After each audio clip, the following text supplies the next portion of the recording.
ASMR artists do. And I found a pretty good one, so I'm going to go over it.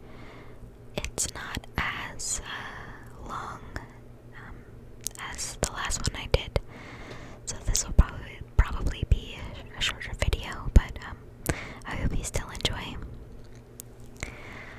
So,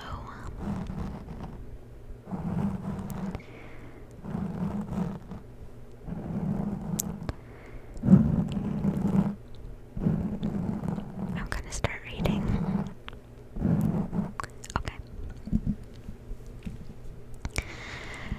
Helle Crafts, born Helle Lork Nielsen, July 4th, 1947, was a Danish flight attendant who was murdered by her husband, American airline pilot Richard Crafts. Her death led to the state of Connecticut's first murder conviction without the victim's body.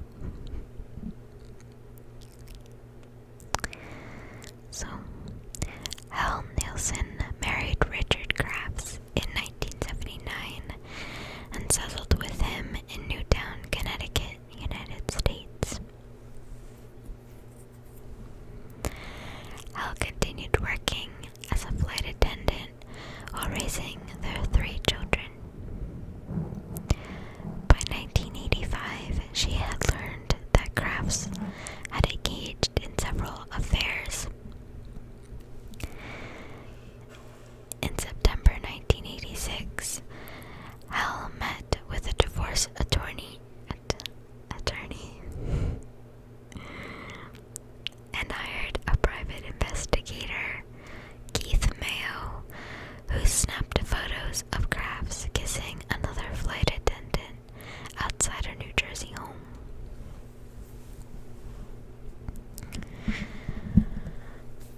On November 18th, 1986, friends dropped Helle off at the couple's Newtown residence after she had worked a long flight from Frankfurt, West Germany. She was never seen again. That night, a snowstorm hit the area. The next morning, Crafts said he was taking Helle and their children to his sister's house in Westport. When he arrived, Helle was not with him. Over the next few weeks, Crafts gave Helle's friends a variety of stories as to why they were unable to reach her. That she was visiting her mother in Denmark, that she was visiting the Canary Islands with a friend, or that he simply did not know her whereabouts. Helle's friends were aware that Crafts had a volatile temper and grew concerned.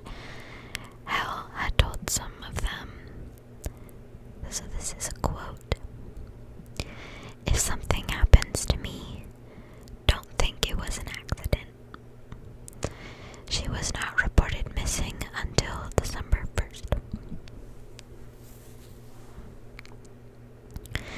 Mayo became convinced that Crafts was involved in Helle's disappearance. However, because Crafts had been a volunteer constable in Newtown and was a part-time police officer in neighboring Southbury, Mayo was unable to persuade local police to investigate him for murder. The county prosecutor eventually referred the case to the Connecticut State Police. On December 26th, while Crafts was vacationing with his children in Florida, troopers searched his home. Inside, they found pieces of carpet taken from the master bedroom floor. The family's nanny recalled that a dark, grapefruit-sized stain had appeared in an area of the carpet, which was later missing. There was also a blood smear on the side of the bed. The forensic investigation was led by Henry Lee, who at the time was an investigator for the state police. Crafts' credit card record.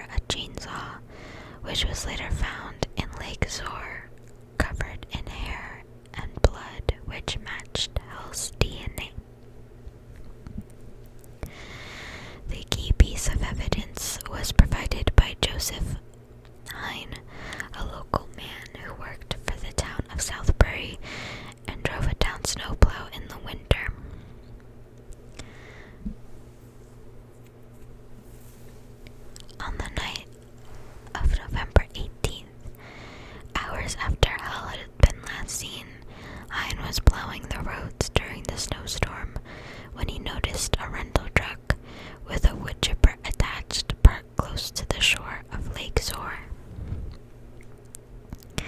It was only after the search of Kraft's house that Hein reported what he had seen. He led detectives to the location where they examined the water's edge and found many small pieces of metal and some 3 ounces of human tissue, including the crown of a tooth, a fingernail covered in pink nail polish, bone chips, 2,660 bleached blonde human hairs, and type O blood, which was the same type as Helle's.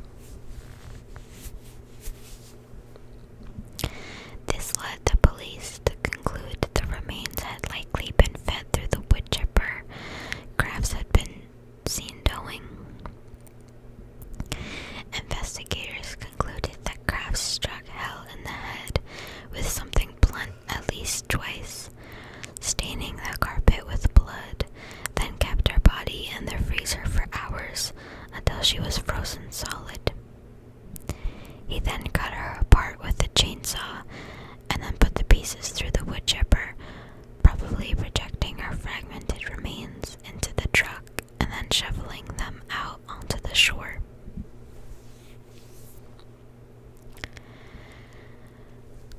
A prosecution for homicide requires an official determination of the death of the alleged victim.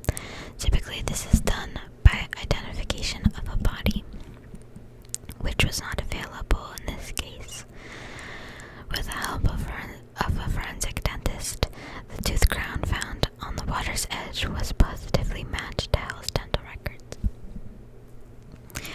On this evidence, the Connecticut State Medical Examiner's Office issued a death certificate on January 13, 1987. Krafts was immediately arrested. In preparation for her trial, State Medical Examiner H. Wayne Carver obtained a pig carcass that was fed through a wood chipper. The shape of and marks on the pig's bone chips after this process were similar to the shape of Helle's bone fragments, strengthening the hypothesis that Krafts had used a wood chipper to dispose of his wife's body.